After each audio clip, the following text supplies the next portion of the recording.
അമ്പായജ്ഞം അനുഷ്ഠിച്ചതൊക്കെ വിശദീകരിക്കും. ഈ അമ്പായജ്ഞം എന്ന് പറഞ്ഞു കഴിഞ്ഞാൽ ഭഗവതിയുടെ ഏതെങ്കിലും രൂപഭാവങ്ങളെ സങ്കല്പിച്ചുകൊണ്ട് ചെയ്യുന്നതായ ഹോമോപചാരങ്ങളോട് കൂടിയ യജ്ഞങ്ങളെയാണ് അമ്പായജ്ഞം എന്ന് പറയുന്നത്. സരസ്വതി സങ്കല്പത്തിൽ ഗായത്രി ജപിച്ച് ഹോമാദികൾ ചെയ്യുമ്പോൾ അത് സരസ്വതി അമ്പായജ്ഞം എന്നറിയപ്പെടുന്നു. അതേപോലെ ഗായത്രി അമ്പായജ്ഞം.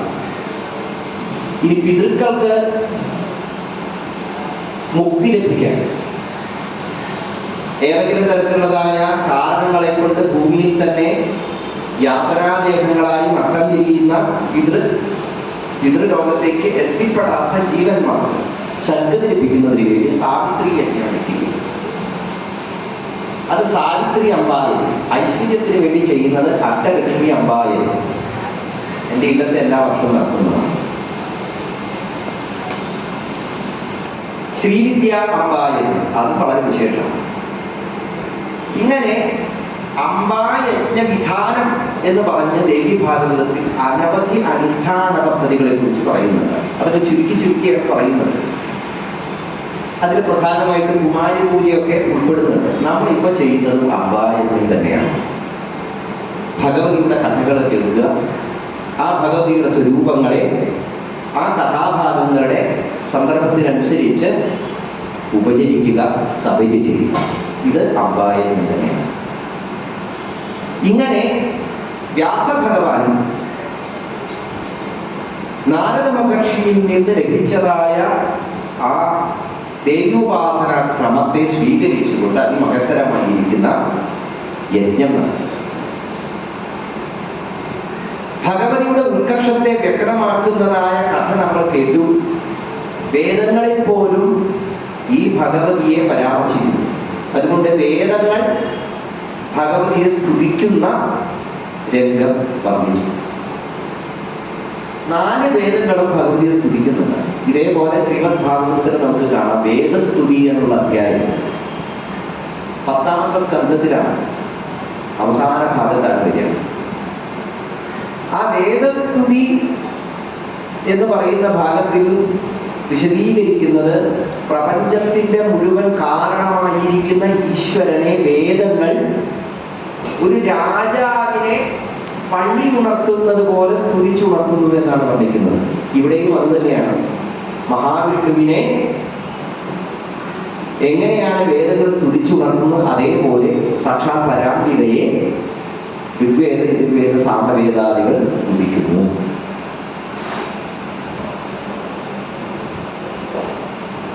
നിദ്രാദേവിയെ സ്തുതിച്ച് വിഷ്ണുവിനെ യോഗശൈലിയിൽ നിന്ന് ഉണർത്തിയ കഥയും നമ്മൾ കാലത്ത് കേട്ടു. ഇതെല്ലാം പ്രപഞ്ചത്തിന് മുഴുവൻ ആധാരമായിരിക്കുന്ന ഭഗവതിയുടെ സാന്നിധ്യത്തെ എങ്ങനെയാണ് നമ്മൾ തിരിച്ചറിയേണ്ടത് എന്ന് നമ്മളെ പഠിപ്പിക്കുകയാണ്.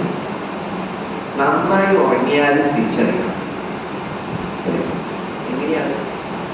പക്ഷെ തിരിച്ചറിയുന്നതിനെ നമ്മൾ അറിയുന്നില്ല.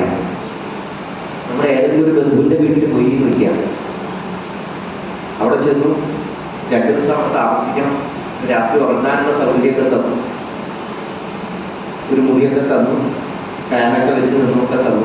പിറ്റേ ദിവസം കാലത്ത് ഉറക്കമൊക്കെ കഴിഞ്ഞിട്ട് കാലത്ത് ചോദിക്കും എങ്ങനെയുണ്ടായിരുന്നു ഉറക്കം, സുഖമായിരുന്നു. ഉറക്കം നന്നായിരിച്ചാൽ നമ്മളെന്ത് പറയും? സുഖമായി ഉറങ്ങി. പക്ഷെ അവിടുത്തെ ചോദ്യം ഇതാണ്, നിങ്ങൾ സുഖമായി ഉറങ്ങിയെങ്കിൽ പിന്നെ നിങ്ങൾ എങ്ങനെയാണ് സുഖത്തെ അറിയുന്നത്? നിങ്ങൾ ഉറങ്ങിയെങ്കിൽ നിങ്ങൾ പിന്നെ ഒന്നും അറിയാൻ പാടില്ലാത്തതല്ലേ. നിങ്ങൾ ഉറക്കത്തിന്റെ സുഖത്തെ അറിഞ്ഞില്ലേ? നിങ്ങൾ സുഖമായി ഉറങ്ങിയത് നിങ്ങൾ എങ്ങനെയാണ്? ഈ ചോദ്യത്തിന്റെ ഉത്തരമായിട്ടാണ് നിദ്ര ദേവി എന്ന സങ്കല്പം ദേവി ഭാഗവതത്തിൽ ആദ്യമായിട്ട് നമുക്ക് പറഞ്ഞു. ഉറക്കം ഒരു ദേവിയാണ്. ഉറക്കത്തെ വേണ്ടതുപോലെ ആദരിക്കണം. അന്ന ദേവനാണ്, അല്ലേ? അന്നരാജാവ് എന്നാണ് നമ്മൾ പറയുക. ഭക്ഷണം കഴിക്കുന്ന സമയത്ത് രാജാവ് വന്നാലും എഴുന്നേൽക്കാൻ പാടില്ല എന്ന് കാരണവന്മാർ പറയും. അന്നത്തെ നമ്മൾ ആ ഈശ്വരീയമായിരിക്കുന്ന സങ്കല്പത്തിലാണ് കാണുന്നത് എന്ന് പറയുന്നത് പോലെ തന്നെയാണ് ഉറക്കവും സാക്ഷാൽ ഭഗവതി തന്നെ. അപ്പോൾ നമ്മുടെ ജീവിതത്തിൽ നമ്മുടെ തന്നെ ശരീരത്തിൽ അനവധി തരത്തിലുള്ളതായ നമ്മളെ രക്ഷിച്ചുകൊണ്ടിരിക്കുന്ന, നമ്മുടെ ജീവിതത്തെ മുന്നോട്ട് നയിച്ചുകൊണ്ടിരിക്കുന്ന പലതരത്തിലുള്ളതായ ശക്തിഭാവങ്ങളായി ഭഗവതി തന്നെ വർദ്ധിക്കുന്നു.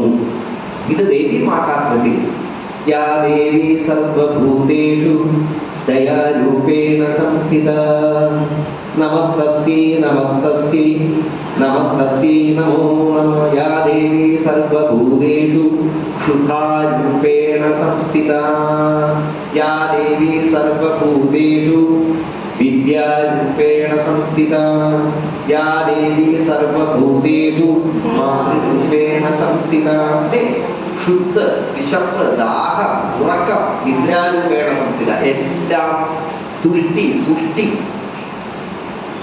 അപ്പോൾ ഈ പ്രപഞ്ചത്തിൽ നമുക്ക് ഈശ്വരിയെ അനുഭവിക്കാനുള്ള വഴി എന്താ? ഇതിനെയൊക്കെ അനുഭവിക്കാൻ. അപ്പൊ എന്താണ് ഈശ്വരോപാസന? നാം നമ്മളെയും നമുക്ക് ചുറ്റുമുള്ള പ്രകൃതിയെയും ശ്രദ്ധിക്കുന്നതും അമ്പായങ്ങൾ തന്നെയാണ്, ഈശ്വരോപാസന തന്നെയാണ്. ഇങ്ങനെ ഭഗവതിയുടെ സർവവ്യാപകത്വത്തെ സൂചിപ്പിക്കുന്ന കഥകളിലൂടെയാണ് നമ്മളെ കൂട്ടിക്കുന്നത്. പിന്നെ പറയുന്നു, വ്യാസൻ ഒരു പുത്രൻ ഉണ്ടാകാൻ വേണ്ടി ഭഗവതിയെ ഉപാസിച്ചു വരുന്നു. ആ ഉപാസിക്കുന്ന സമയത്ത് ആകാശമാർഗത്തിലൂടെ ഒരു അപ്സരസ് കടന്നു പോകുന്നത് വ്യാസൻ കണ്ടു. സാധാരണഗതിയിൽ ഒരു ഋഷിയുടെ ആശ്രമം ഉണ്ടെങ്കിൽ ആ ആശ്രമത്തിൽ ആരൊക്കെ ആശ്രമത്തിലേക്ക് പ്രവേശിക്കണം, ആരൊക്കെ പ്രവേശിക്കാൻ പാടില്ല എന്ന് തീരുമാനിക്കുന്നത് ആ ഋഷിയല്ല, പ്രവേശിക്കുന്ന ആളുകളാണ്. എനിക്ക് അതിനുള്ള യോഗ്യതയുണ്ടോ? ഉണ്ടെങ്കിൽ മാത്രമേ ഞാൻ അവിടേക്ക് പ്രവേശിക്കാൻ പാടുള്ളൂ. ഇത്തരത്തിലുള്ളതായ ഒരു ആശ്രമമാണ് എന്ന് തിരിച്ചറിഞ്ഞതോടുകൂടി ഈ അപ്സര സ്ത്രീ ഞാൻ ഇവിടേക്ക് പ്രവേശിക്കാൻ പാടില്ലാത്തതായിരുന്നു എന്ന് ചിന്തിച്ച് രൂപം മാറുകയും അവിടെ നിന്ന് പാടി പറഞ്ഞു പോവുകയും ചെയ്തു. വ്യാസഭഗവാൻ നാരദനിൽ നിന്ന് സ്വീകരിച്ചത് ഏകാക്ഷരി മന്ത്രമാണ്. ഭഗവതിയുടെ ബീജമന്ത്രങ്ങളിൽ ഏകാക്ഷരി മന്ത്രം എന്ന് പറയുന്നത് വളരെ വിശേഷമായിട്ടുള്ളതായ ഐ എന്ന മന്ത്രമാണ്. ഐ ക്രീം ക്ലീം. അപ്പൊ ഈ ഏകാക്ഷരി മന്ത്രം ജപിച്ചുകൊണ്ട് പുത്രൻ ഉണ്ടാകാൻ വേണ്ടി പ്രാർത്ഥിച്ചതായിരിക്കുന്ന വ്യാസഭഗവാനെ ദേവേന്ദ്രൻ വന്ന് സമാധാനിപ്പിച്ചു. ഒരു പുത്രനെ ജപിക്കാനാണ് ഞാൻ തപസ് ചെയ്യുന്നത് എന്ന് വേദവ്യാസൻ പറഞ്ഞു കഴിഞ്ഞപ്പോ ദേവേന്ദ്രൻ വ്യാസനോട് പറഞ്ഞ ഒരു കാര്യം ചെയ്യൂ, വിശ്വമാതാപിതാക്കളായ പാർവതി പരമേശ്വരന്മാരെ ധ്യാനിക്കൂ. ഗൃഹസ്ഥധർമ്മത്തിന്റെ അധിഷ്ഠാത ദേവതകൾ അവരാണല്ലോ. ലോകത്തിന്റെ മുഴുവൻ മാതൃകാ കുടുംബമല്ലേ കൈലാസം. അങ്ങനെ വ്യാസഭഗവാൻ സാക്ഷാൽ ശ്രീ പരമേശ്വരനെ പ്രാർത്ഥിച്ചു. ആ പരമേശ്വരൻ പ്രത്യക്ഷപ്പെട്ടു. പ്രകൃതി ഇല്ലാതെ ഭഗവാനില്ല, ഭഗവാനില്ലാതെ പ്രകൃതിയില്ല. ഇങ്ങനെ വ്യാസനെ അനുഗ്രഹിച്ചു. അങ്ങേക്ക് ഒരു പുത്രൻ ജനിക്കും. ആ പുത്രൻ മൂലം അങ്ങയുടെ കീർത്തി വർദ്ധിക്കും. അങ്ങയുടെ പുരാണങ്ങളും ഇതിഹാസവും എല്ലാം ആ പുത്രനിലൂടെ ലോകത്തിൽ മോക്ഷദായകമായിരിക്കുന്ന ശാസ്ത്രമായി പ്രചരിക്കും എന്നുകൂടി അനുഗ്രഹം കൊടുത്തു. ഇങ്ങനെ ഭഗവാൻ അപ്രത്യക്ഷമായി കഴിഞ്ഞപ്പോഴാണ് വ്യാസഭഗവാൻ ചിന്തിക്കുന്നത്, എനിക്ക് എങ്ങനെ ഒരു പുത്രൻ ഉണ്ടാവും? ഞാനൊരു കല്യാണം കഴിച്ചിട്ടില്ല, എനിക്ക് പുത്രൻ ഉണ്ടാകുമെന്ന് ഈ ഭഗവാൻ പറയുകയും ചെയ്തു. ഞാനാണെങ്കിൽ ഒരു പുത്രൻ ഉണ്ടാകാൻ ആഗ്രഹിക്കുന്നുണ്ട്. പക്ഷെ ഇതിനുള്ളതായ മാധ്യമങ്ങളൊന്നും തന്നെ ഇവിടെ ഇല്ലതാണ്. ഒരു അനുകൂലാവസ്ഥയും ഇല്ല. അനുകൂലം എന്ന് പറഞ്ഞാൽ എന്താ അർത്ഥം? കൂലം എന്ന് പറഞ്ഞു കഴിഞ്ഞാൽ തീരം എന്നാണ്. കൂലം എന്ന് പറഞ്ഞാൽ സംസ്കൃതത്തിലെ പദമാണ് കൂലം. തീരം എന്നാണ് അർത്ഥം. തടം എന്നൊക്കെയാണ്. അനുകൂലം തടത്തിന് അനുസരിച്ച് ഒഴുകുന്നതിനെയാണ് അനുകൂലം എന്ന് പറയാം. തടത്തിനനുസരിച്ചല്ലാതെ ഒഴുകുമ്പോൾ എന്ത് സംഭവിക്കും? കുറെ ഒഴുകുമ്പോഴേ തീരത്തിന് അനുകൂലമായി ഒഴുകുക, തീരത്തെ ഉപദ്രവിക്കാതെ ഒഴുകുക, അതിന് തീരത്തോട് ചേർന്ന് ഒഴുകുക, അതിന് നമ്മൾ അനുകൂലം എന്ന് പറയുന്നു. അത് തീരത്തോട് ചേരാതെ ഒഴുകുന്ന സമയമോ അത് തടങ്ങളെ മുഴുവൻ തകർത്ത് കളയും, പ്രതികൂലമാണ്. കൂലം എന്നുള്ള പദത്തിന് തീരം എന്നാണ് അർത്ഥം. നമ്മൾ സാമാന്യമായിട്ട് ഉപയോഗിക്കുന്ന പല പദങ്ങളും മലയാളത്തിലാണ് ഉപയോഗിക്കുന്നതെങ്കിലും അതൊക്കെ സംസ്കൃതമാണ് യഥാർത്ഥം. അപ്പൊ ഈ അനുകൂലമായിരിക്കുന്നതായ സാഹചര്യങ്ങൾ ഉണ്ടെങ്കിൽ മാത്രമേ ഈശ്വരീയമായ അനുഗ്രഹങ്ങൾ നമുക്ക് അനുഭവിക്കാൻ സാധിക്കൂ. ഈശ്വരന്റെ അനുഗ്രഹം കുറെ കിട്ടിയിട്ട് കാര്യമില്ല. നമ്മൾ ചെയ്യേണ്ട കാര്യങ്ങൾ നമ്മൾ ചെയ്യണം. അങ്ങനെ ചെയ്യേണ്ട കാര്യമാണ് എന്ത്? ഒരു വിവാഹം കഴിക്കുക എന്നുള്ളതൊക്കെ. അതാണ് ഗൃഹസ്ഥധർമ്മം. ഇതിപ്പോ ഓണം പെപ്പർ ടിക്കറ്റ് എടുത്തു വെക്കണം. ഓണം പെപ്പർ ടിക്കറ്റ് 1ാം സമ്മാനം തന്നെ അടിക്കണം എന്നും പറഞ്ഞ് പൂജ പരിപാടികളും എല്ലാം നടത്തി കഴിഞ്ഞിട്ടാണ് ആലോചിക്കുന്ന ടിക്കറ്റ് എടുത്തിട്ടില്ല. അപ്പൊ പിന്നെ പൂജയൊക്കെ നടത്തിയിട്ടുള്ള കാര്യമുണ്ടോ എന്ന് പറയുന്നത് പോലെയാണ്. വ്യാസഭഗവാൻ സന്താനം ഉണ്ടാകണമെന്ന് ആഗ്രഹിച്ചു, പക്ഷെ ഗൃഹസ്ഥം സ്വീകരിച്ചിട്ടില്ല. ഇതാണ് അദ്ദേഹം ചിന്തിക്കുകയാണ്. എങ്ങനെ ഇത് സാധ്യമാണ്? ഇതൊരു ബന്ധനമാണ് യഥാർത്ഥത്തിൽ. എന്തുകൊണ്ടാണ് വിവാഹം കഴിക്കാതിരിക്കുന്നത്? ഞാൻ വിവാഹം കഴിച്ചു കഴിഞ്ഞാൽ ഇപ്പൊ ഞാൻ അനുഭവിക്കുന്ന സ്വാതന്ത്ര്യം ഒന്നും കിട്ടില്ല. ഇപ്പൊ എന്താ സ്വാതന്ത്ര്യം? എവിടേക്ക് വേണമെങ്കിൽ എങ്ങനെ വേണമെങ്കിൽ പോവാം. വിവാഹം കഴിഞ്ഞാലോ എനിക്കറിയില്ല, നിങ്ങൾക്കെന്നെ അറിയാം.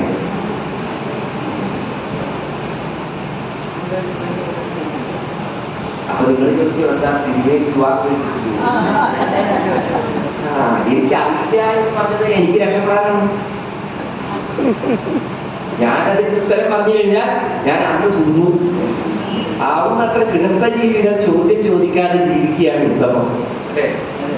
ഗൃഹസ്ഥ ജീവികൾ ചോദ്യം ചോദിക്കാൻ തുടങ്ങുന്ന നിമിഷം കലഹങ്ങൾ തുടങ്ങും, അല്ലേ? കുഴപ്പങ്ങൾ തുടങ്ങും. ചോദ്യം ചോദിക്കാതെ ജീവിക്കുകയാണെങ്കിലോ ഗൃഹസ്ഥം സുഖമാണ്, സുന്ദരമാണ്. അത് മനസ്സിലാക്കാത്ത ആളാണ് ഈ വേദവ്യാസം. ബാക്കിയൊക്കെ വേദവ്യാസം മനസ്സിലാക്കിയിട്ടുണ്ട്. പുരാണം എഴുതും, ഇതിഹാസം എഴുതും. അതാണ് അദ്ദേഹം ചിന്തിക്കുന്നത്. എന്താ ഗൃഹസ്ഥം എന്ന് പറഞ്ഞു കഴിഞ്ഞാൽ ഒരു അസ്വാതന്ത്ര്യമല്ലേ. അതുകൊണ്ടല്ലേ ഞാൻ വിവാഹം കഴിക്കാതിരുന്നത്. ഇപ്പോഴാ സന്താനം ഉണ്ടാകണമെന്ന് ഞാൻ ആഗ്രഹിക്കുകയും ചെയ്തു. ഈശ്വരന്മാരെന്ന് അനുഗ്രഹവും തന്നു. പക്ഷെ അതിനുള്ളതായ സാഹചര്യങ്ങളൊന്നും തെളിഞ്ഞു കാണുന്നില്ലല്ലോ എന്നാണ് അദ്ദേഹം ചിന്തിക്കുന്നത്. ഈ സമയത്താണ് നേരത്തെ പറഞ്ഞ സംഭവം നടക്കുന്നത്. ഏത്? ഈ കൃതാചിത്തിന്റെ പേരുള്ള അപ്സര സ്ത്രീ ആകാശമാർഗത്തിലൂടെ പറന്നങ്ങനെ വന്നു. വ്യാസനെ കണ്ടു. വ്യാസനാണെങ്കിലോ ആകാശത്തിലൂടെ പറക്കുന്ന സുന്ദരിയായിരിക്കുന്ന അപ്സരസ്ത്രീയെ കണ്ടിട്ട് ഇങ്ങനെ നോക്കിയിരുന്നു. അപ്പൊ തന്നെ അപ്സരസ്ത്രീ ചിന്തിച്ചു, ഈ താപസൻ എന്നെ നോക്കുന്നു. എന്റെ സൗന്ദര്യം എന്ന് പറയുന്നത് എല്ലാവരും കാമം ഉണർത്തുന്നതാണ്. അതാണ് അപ്സരസ്. മറ്റുള്ളവരുടെ ഉള്ളിൽ മോഹങ്ങളെയും കാമങ്ങളെയും ഉണർത്തക്കത്തക്ക വിധം ആകാരമുള്ളവളാണ് ഞാൻ. അങ്ങനെയുള്ള ഞാൻ ഇങ്ങനെയൊരു താപസന്റെ മനസ്സിൽ കാമമുണർത്തി ആ താപസന്റെ തപസ്സിന് ഭംഗം വരുത്തി കഴിഞ്ഞാൽ അതിന്റെ സർവ്വ അപരാധവും എന്നെ പിടികൂടും. അതുകൊണ്ട് ഞാൻ ഇതിലേക്ക് പ്രവേശിക്കാൻ പാടില്ലാത്തതായിരുന്നു. ആ താപസനെ എന്നെ കണ്ടതുകൊണ്ട് യാതൊരു തരത്തിലുള്ളതായ തപോഭംഗവും ഉണ്ടാവരുത് എന്ന് വിചാരിച്ച ആ സ്ത്രീ പെട്ടെന്ന് തന്നെ തത്തയുടെ രൂപമെടുത്ത് അവിടെ നിന്ന് പറന്നുപോയി. ഇത്രയും സംഭവങ്ങൾ നടക്കണമെങ്കിൽ എത്ര നേരം വേണമെന്ന് നിങ്ങൾക്ക് ആലോചിച്ചാൽ അറിയാം, അല്ലേ? ഒരു നിമിഷം കൊണ്ട് സംഭവിച്ച കാര്യങ്ങളാണ് ഇതെല്ലാം. പക്ഷെ ഈ ഒരു നിമിഷത്തിനുള്ളിൽ ഒരു ഇതിഹാസം ഇവിടെ പറയുകയാണ്. അതാണ് ദേവീഭാഗവത്തിന്റെ പ്രത്യേകത. ഈ അപ്സരസ്ത്രീ കടന്നു വരുന്നു. വ്യാസൻ അപ്സരസ്ത്രീയെ കാണുന്നു. വ്യാസന്റെ കണ്ണുകൾ വിസ്മിതമാകുന്നു. ഈ അപ്സരസ്ത്രീയാകട്ടെ ഭയം കൊണ്ട് വിറയ്ക്കുന്നു. അവൾ ഉടനെ തന്നെ രൂപം മാറുന്നു.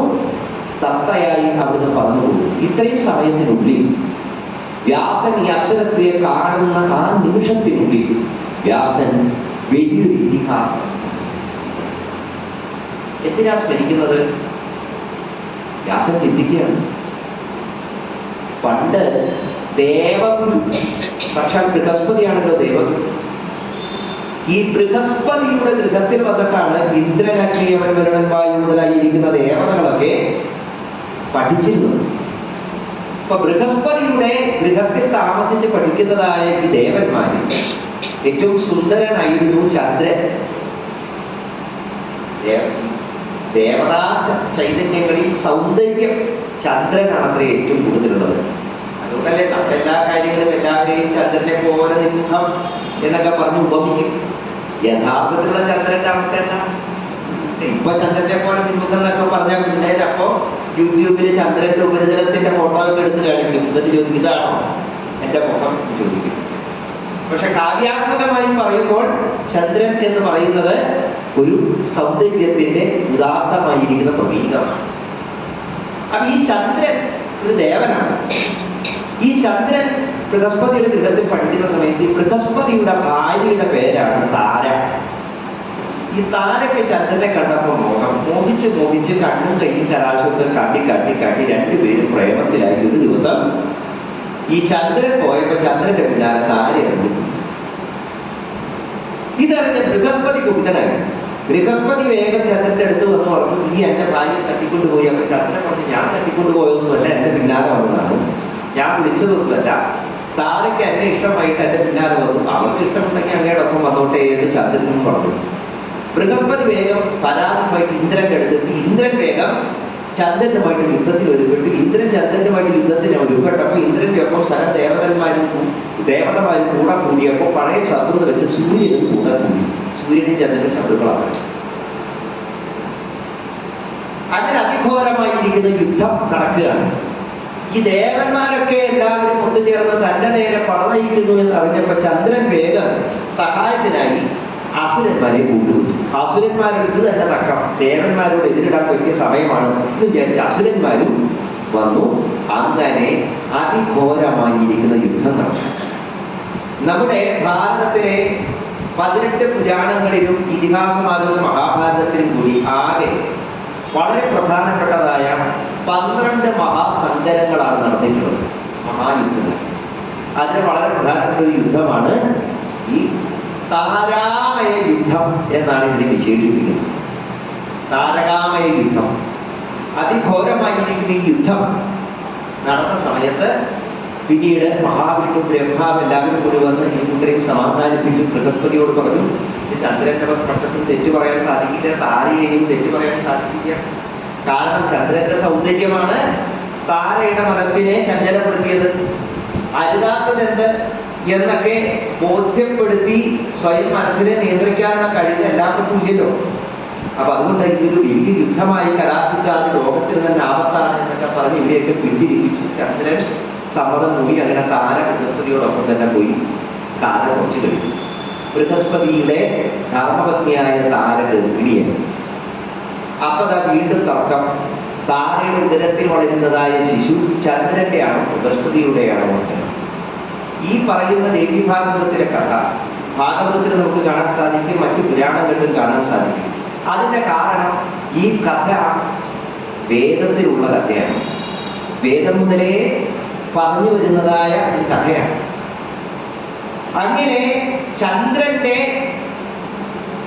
പുത്രനാണ് തന്റെ ഉദരത്തിലുള്ളത് എന്ന് താര പറഞ്ഞതോടുകൂടി അന്നത്തെ കഥകളും അവസാനിച്ചു. താരയുടെ പുത്രൻ ചന്ദ്രന്, താരയിൽ ജനിച്ച പുത്രനാണ് ബുധൻ. ആ ബുധനെ ചന്ദ്രനോടൊപ്പം പറഞ്ഞു വെച്ചു. ഇതാണ് താരകാമയ യുദ്ധത്തിന്റെ കഥ. എന്നിട്ട് വ്യാസൻ ചിന്തിക്കുകയാണ്, ഈ യുദ്ധം വരെ ഉണ്ടായതിന് കാരണം എന്താ? സ്വന്തം മനസ്സിനെ നിയന്ത്രിക്കാൻ പറ്റാത്തതുകൊണ്ടല്ലേ. താരയ്ക്ക് നിയന്ത്രിക്കാൻ പറ്റിയില്ല. എന്നാൽ താര ഒരു തെറ്റ് ചെയ്യുമ്പോൾ തന്റെ ഗുരുവിന്റെ പത്നിയാണ് എന്ന ഉത്ബോധത്തോടുകൂടി ചന്ദ്രൻ അതിൽ നിന്ന് പിൻവാങ്ങേണ്ടതായിരുന്നു. ചന്ദ്രൻ അത് ചെയ്തില്ല. ഇനി ഇതിന്റെയൊക്കെ പേരും പറഞ്ഞൊരു യുദ്ധത്തിന് ഒരുപ്പെടുന്ന സമയത്ത് ലോകസമാധാനം കാക്ഷിക്കേണ്ട ഒരാളല്ലേ ഗുരുവായിട്ടുള്ള ബൃഹസ്പതി. ബൃഹസ്പതിക്ക് അങ്ങനെ ഒരു നന്മയും തോന്നിയില്ല. ഇങ്ങനെ എല്ലാറ്റിനും കാരണമായത് കാമത്തെ നിയന്ത്രിക്കായകയാണ് എന്ന് വ്യാസൻ ചിന്തിച്ചു. എനിക്കിപ്പോ സംഭവിക്കാൻ പോകുന്നതും എന്താണ്? ഈ അപ്സര സ്ത്രീയെ കണ്ട് എന്റെ മനസ്സിൽ മോഹം പിടിച്ചു.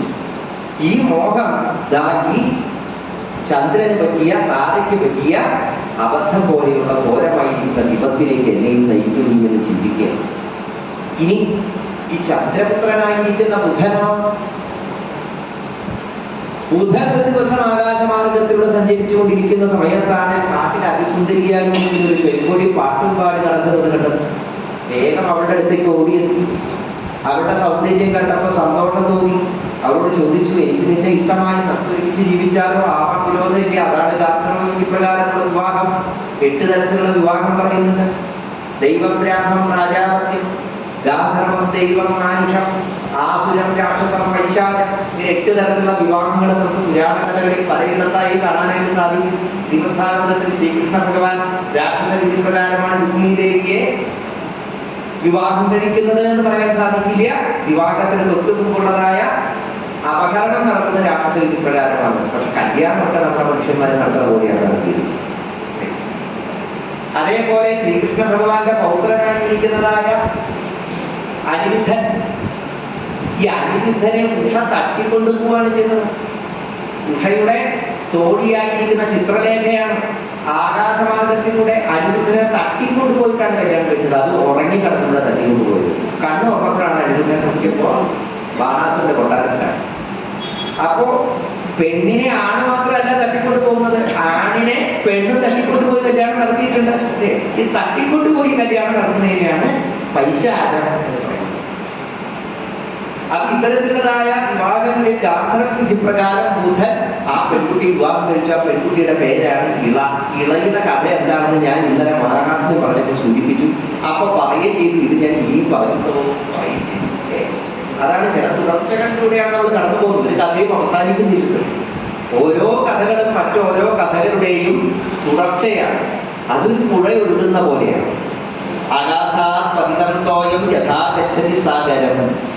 ആകാശത്തിൽ നിന്ന് ആ മേഘങ്ങൾ സാന്ദ്രമായ ജലബിന്ദുക്കൾ ഇങ്ങനെ പർവ്വത ശിഖരത്തിൽ ഇങ്ങനെ തുള്ളി തുള്ളിയായി പതിച്ച് അവയൊക്കെ വൃക്ഷശാഖകളിലെ ഇലകളിൽ തട്ടി ഇല കണങ്ങളായും അങ്ങനെ ഒഴുകി ഒഴുകി കൊച്ചു കൊച്ചു കൊച്ചു അരുവികളായി, അരുവികൾ കൂടിച്ചേർന്ന് കൊച്ചു കൊച്ചു കൊച്ചു നീർച്ചാലുകളായി, നീർച്ചാലുകൾ കൂടിച്ചേർന്ന് കൊച്ചു പുഴകളായി, കൊച്ചു പുഴകൾ കൂടിച്ചേർന്ന് നദികളായി, നദികൾ കൂടിച്ചേർന്ന് മഹാനദികളായി, മഹാനദികൾ ഇങ്ങനെ ഒഴുകി ഒഴുകി മഹാസാഗരമായി അലതല്ലുന്നത് പോലെയാണ് ഈ പുരാണങ്ങളുടെ കഥകളൊക്കെ ഒഴുകിയെത്തുന്നത്.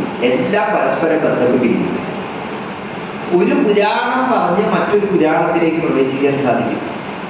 പുരാണങ്ങൾ വിചിത്രമായിരിക്കുന്നതായ വാതിലുകളുള്ള ഒരു അത്ഭുത നഗരം പോലെയാണ്. ഒന്നിൽ നിന്ന് മറ്റൊന്നിലേക്ക് പ്രവേശിക്കാം. പ്രവേശിച്ച് തിരിച്ചു വരാനുള്ള വഴി ഓർമ്മയുണ്ടാവണമെന്ന് പറഞ്ഞു. ഇതൊക്കെ പിന്നെ ഇങ്ങനെ വിരോധിക്കും. അപ്പൊ തിരിച്ചു വരാനുള്ള അടയാളങ്ങൾ ഓർമ്മപ്പെടുത്തിക്കൊണ്ട് കടന്നുപോയി കഴിഞ്ഞാൽ 18 പുരാണങ്ങളിലൂടെയും ചുറ്റി സഞ്ചരിക്കാനായിട്ട് സാധിക്കും. അത്രയും മനോഹരമായിരിക്കുന്ന ഒരു അത്ഭുതങ്ങൾ നിറഞ്ഞ ആധ്യാത്മിക നഗരം പോലെയാണ് പുരാണങ്ങളെ വ്യാസൻ നമുക്ക് പറഞ്ഞു തന്നിരിക്കുന്നത്. ആ പുരാണകർത്താവായ വ്യാസൻ ആലോചിക്കുന്ന കഥയാണിത് എന്നുകൂടി നിങ്ങൾ മനസ്സിലാക്കണം.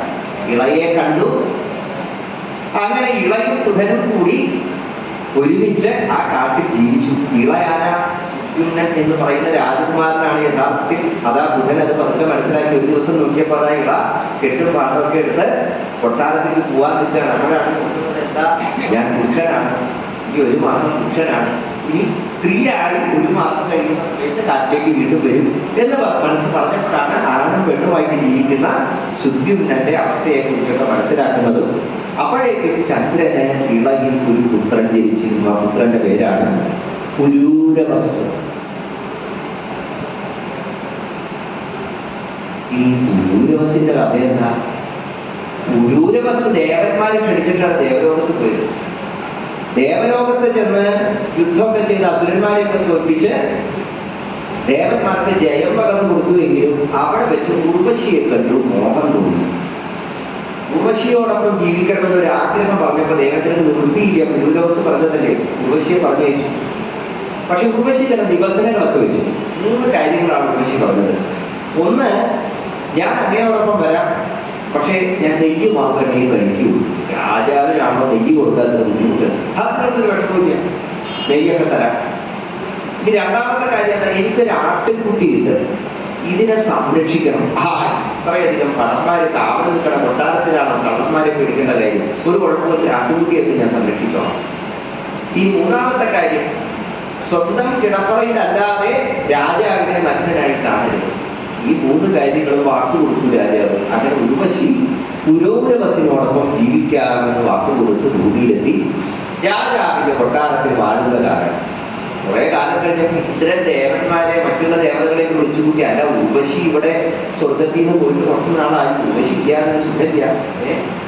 ഈ സ്വർഗലോകം നൃത്തവും സംഗീതവും ഒക്കെ ആയിട്ട് ഇങ്ങനെ അതിന്റെ സൗന്ദര്യം, അതിന്റെ ഐശ്വര്യം തേജസ്, ഇതൊക്കെ നഷ്ടപ്പെട്ട പോലെ ഉർവശി ഇല്ലാത്ത കാരണം ഉർവശി എങ്ങനെയെങ്കിലും തിരിച്ചു കൊണ്ടുവരണം. ചോദിച്ചാലൊന്നും രാജാവ് ഉർവശിയെ വിടാൻ പോകുന്നില്ല.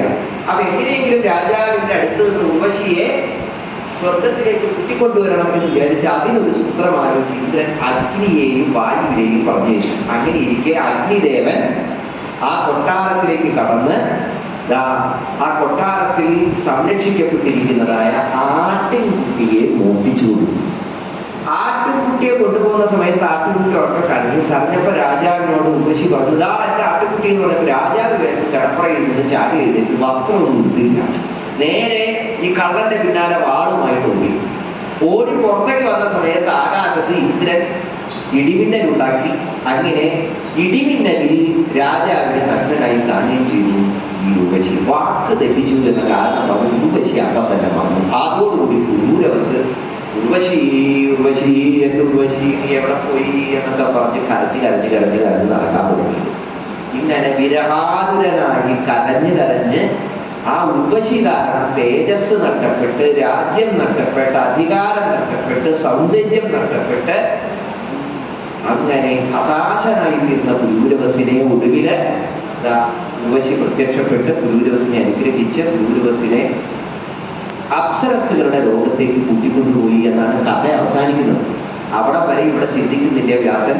ഈ ഉർവശി മൂലം വിരഹതപ്തനായി അലയുന്നതായ പുരൂരവസിന്റെ കഥയാണ് ഇവിടെ വ്യാസൻ ആലോചിക്കുന്നത്. ഇങ്ങനെ എന്തൊക്കെ തരത്തിലുള്ളതായ ഘോരമായിരിക്കുന്ന വിപത്തുകൾ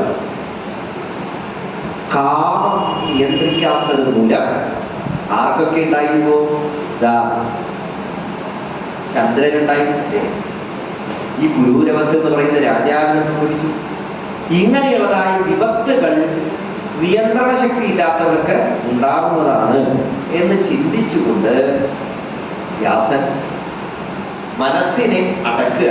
അപ്പൊ യഥാർത്ഥത്തിൽ പുരാണ കഥകൾ എന്തിനാണ്? ഈ പറഞ്ഞ കഥയൊക്കെ എന്തിനു വേണ്ടിയിട്ടാണ്?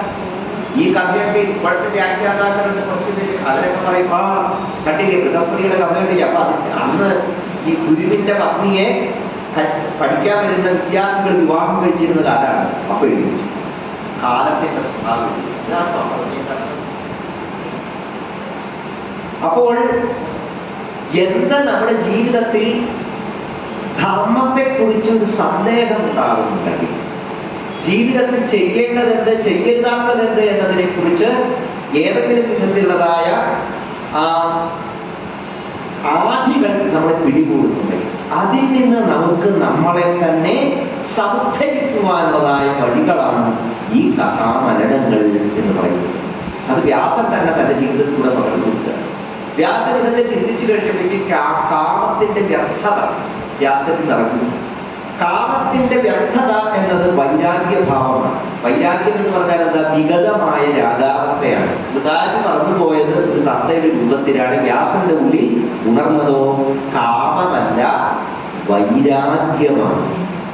ആ വൈരാഗ്യം തേജോമയമായി പഞ്ചഭൂതാത്മക തത്വങ്ങളുമായി കൂടിച്ചേർന്നു. അവിടെ അരണിയിൽ വന്ന് ആ തേജസ് ഉൾച്ചേർന്നു.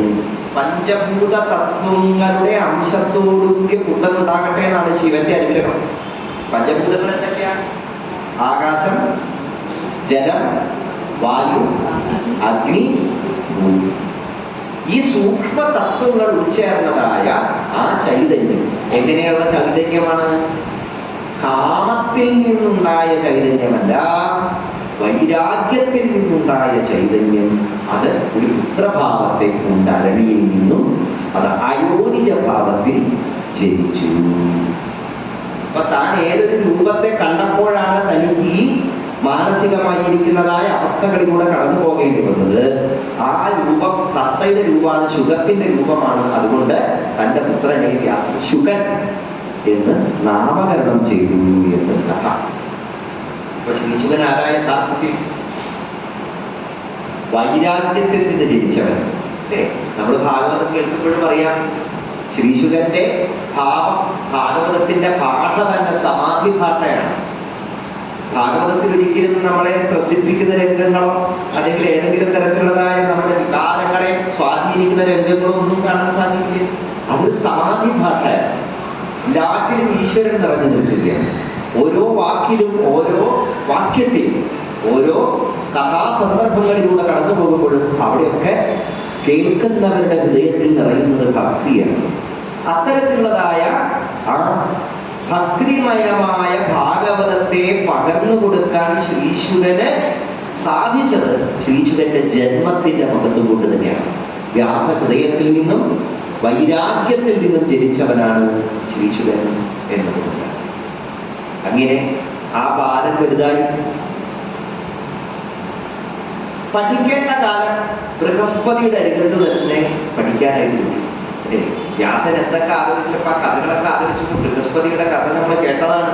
പക്ഷെ ബൃഹസ്പതിയുടെ അരികത്താണ് തന്റെ പുത്രനായ ശ്രീശുകനെയും പഠിക്കാനായിട്ട് വിട്ടത്. അവിടെ ചെന്ന് പഠിച്ചിട്ട് പൂർണ്ണമായിട്ടും തൃപ്തിയൊന്നും വന്നില്ല ശ്രീശുകൻ. തിരിച്ചു വന്നു. വ്യാസന് കുറെ കാര്യങ്ങളൊക്കെ പഠിപ്പിച്ചു കൊടുത്തുവെങ്കിലും വ്യാസൻ ചിന്തിച്ചത് ഇനി തന്റെ പുത്രൻ ചെയ്യേണ്ടത് എന്താ? ഗൃഹസ്ഥധർമ്മം സ്വീകരിക്കണം, എങ്കിലെ പിതൃക്കളൊക്കെ തൃപ്തിപ്പെടുകയുള്ളൂ. അപ്പോൾ ഒരു വംശം, ആ പരമ്പര അത് സാഫല്യത്തെ നേടണമെങ്കിൽ കൃത്യമായി പരമ്പരയിലുള്ള ആളുകളൊക്കെ ഗൃഹസ്ഥധർമ്മം സ്വീകരിക്കണം. മകനെ അരികത്ത് വിളിച്ച് വ്യാസഭഗവാൻ പറഞ്ഞു, അല്ലെങ്കിൽ ശ്രീശുക നീയ ഏതെങ്കിലും ഇടത്തിൽ യോജിച്ച ഒരു പെൺകുട്ടിയെ വിവാഹം കഴിച്ച് ധർമ്മം എത്തിക്കൂ എന്ന് വ്യാസഭഗവാൻ ശ്രീശുകനോട് പറഞ്ഞു. ഇത് കേട്ടുകഴിഞ്ഞപ്പോ ശ്രീശുകൻ വ്യാസനെ നോക്കി പറയുകയാണ്, അങ്ങ് പറയുന്നതിന്റെ കാരണം എന്താണെന്ന് എനിക്ക് മനസ്സിലായില്ല. എന്താണ് ഈ ഗൃഹസ്ഥധർമ്മത്തിന് ഇത്രയധികം പ്രത്യേകത? സമാവർത്തനം കഴിഞ്ഞാൽ ഏതെങ്കിലും ഒരു ജീവിത മാർഗത്തെ സ്വീകരിക്കണമെന്നേ ഉള്ളൂ. അതിന് ഗൃഹസ്ഥം തന്നെ വേണമെന്ന് നിർബന്ധമൊന്നുമില്ല. അങ്ങ് പറഞ്ഞത് എനിക്ക് തീരെ ഉൾക്കൊള്ളാനായിട്ട് സാധിക്കുന്നില്ല. ഉപനയന കാലഘട്ടം വേദാധ്യയനത്തിലുള്ളതാണ്. ഈ വേദം പഠിച്ചിട്ട് ഞാൻ ഏതെങ്കിലും തരത്തിലുള്ളതായ ആ മഹത്തരങ്ങളായ കാര്യങ്ങളൊക്കെ പഠിച്ചു എന്ന് എനിക്ക് തോന്നുന്നുമില്ല. കാരണം ഇത് പഠിപ്പിച്ചു തന്ന ആളുകൾ തന്നെ ഈ പറയുന്ന ഇന്ദ്രിയ സുഖങ്ങളെ നിയന്ത്രിക്കാൻ പൂർണ്ണമായും കഴിവുള്ള ആളുകളല്ല. അപ്പോ അങ്ങനെ ഇരിക്കെ ഞാൻ എങ്ങനെയാണ് ഇതിനെയൊക്കെ ഉൾക്കൊള്ളേണ്ടത്? അപ്പൊ ഉപനയനം കഴിഞ്ഞ് വേദം പഠിച്ചു കഴിഞ്ഞാൽ പിന്നെ ഒന്നുകിൽ സന്യാസം സ്വീകരിക്കാം, അല്ലെങ്കിൽ ഗൃഹസ്ഥം സ്വീകരിക്കാം, അല്ലെങ്കിൽ ആ പഠന പ്രക്രിയയിൽ തന്നെ നിലനിൽക്കുക എന്ന തരത്തിൽ ബ്രഹ്മചര്യത്തിൽ തന്നെ നിലകൊള്ളാം. ഇനി അതുമല്ലെങ്കിൽ വാനപ്രസ്ഥം സ്വീകരിക്കാം. പ്രകൃതിയോട് ചേർന്ന് ജീവിക്കലാണ് വാനപ്രസ്ഥം. അപ്പൊ ഇത്തരത്തിൽ ഏതെങ്കിലും ഒരു ജീവിതത്തെ സ്വീകരിക്കണം എന്നാണെങ്കിൽ ഞാൻ ഈ നിത്യ ബ്രഹ്മചാരിയായി തന്നെ തുടർന്നു കൊള്ളാം. എന്റെ അധ്യയനം ഒരിക്കലും അവസാനിക്കുന്നില്ല എന്നാണ് ശ്രീശുകൻ പറഞ്ഞത്. ഇത് കേട്ടുകഴിഞ്ഞപ്പോൾ വ്യാസൻ വല്ലാത്ത പ്രശ്നമായി. അങ്ങനെയാണെങ്കിൽ ഇപ്പൊ ഇത്രയും കാലം ഞാൻ തപസ് ചെയ്തിട്ടാണ് എനിക്കൊരു പുത്രൻ ഉണ്ടായത്. ഒരു വിവാഹം പോലും കഴിക്കാതെ പുത്രൻ എനിക്ക് ഉണ്ടാകണമെന്ന് ഞാൻ ആഗ്രഹിച്ചത് പോലും ഈ വംശം നിലനിൽക്കണം എന്നുള്ളത് കൊണ്ടാണല്ലോ. അങ്ങനെ ഞാൻ ആഗ്രഹിച്ചതുപോലെ വംശം നിലനിൽക്കണമെങ്കിൽ എന്റെ മകൻ വിവാഹം കഴിക്കണം, ഗൃഹസ്ഥധർമ്മം സ്വീകരിക്കണം. പക്ഷെ അവനത് തീരെ സ്വീകാര്യമല്ല എന്നാണ് പറയുന്നത്. അപ്പൊ എങ്ങനെയെങ്കിലും പുത്രനെ കൊണ്ട് ഗൃഹസ്ഥധർമ്മം സ്വീകരിപ്പിക്കണം എന്ന് ചിന്തിച്ച് വ്യാസൻ കൊടുത്ത ഉപദേശവും അതിന് ശ്രീശുകൻ പറയുന്ന മറുപടിയും ശ്രീശുകന്റെ ചില ചോദ്യങ്ങളും ആ ചോദ്യങ്ങൾക്ക് കൃത്യമായി ഉത്തരം കൊടുക്കാൻ കഴിയാതെ വ്യാസൻ ഒന്ന് കുഴയുന്നതുമായ രംഗങ്ങളാണ് ഇത് നമുക്ക് കാണാനുള്ളത്. ഒടുവിൽ വ്യാസഭഗവാൻ തന്റെ പുത്രനെ ജനക മഹാരാജാവിന്റെ കൊട്ടാരത്തിലേക്ക് പറഞ്ഞിരിക്കും. ഒരല്പനേരം നമുക്ക് അപരാഹ്ന അന്നവേയ ആദികൾക്കായി നിർത്തി വെച്ചിട്ട്